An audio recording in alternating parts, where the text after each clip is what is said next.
آپ یہ سمجھتے ہیں کہ کیونکہ وہ ٹارگٹ کر رہے ہیں اسٹیبلشمنٹ کو اور موجودہ اسٹیبلشمنٹ کو بھی، کیونکہ وہ راستے جو ہیں یا ملاقاتیں ابھی تک ہوئی نہیں ہیں یا رابطے نہیں ہوئے ہیں، اس سے کوئی فرق اسٹیبلشمنٹ کو پڑے گا؟ از دس دا رائٹ اسٹریٹجی؟ کیونکہ آپ پاکستان کی سیاسی تاریخ کو بہت اچھی طرح سے وٹنس بھی کر چکے ہیں اور جانتے بھی ہیں۔ دیکھیں نادیہ، عمران خان نے ایک وہ چیز کی ہے جو ماضی میں دوسرے سیاستدانوں یا حکمرانوں میں ہمیں نظر نہیں آئی۔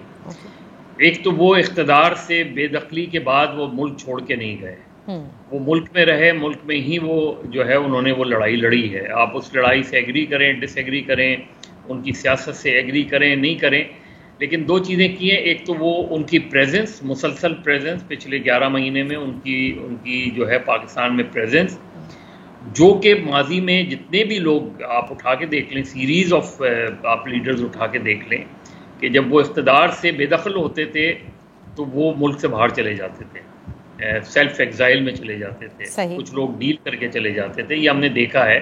تو عمران خان 11 مہینے سے یہی ہیں، پولیٹیکلی اپنے ورکرز کو انہوں نے چارج کیا ہوا ہے، مومنٹم بلڈ کرتے ہیں، کبھی وہ دھرنا کرتے ہیں، کبھی لانگ مارچ کرتے ہیں، کبھی اسمبلی کو ڈیزالو کر کے ایک ایکسائٹمنٹ کریٹ کرتے ہیں، الیکشنز پر دباؤ ڈالتے ہیں۔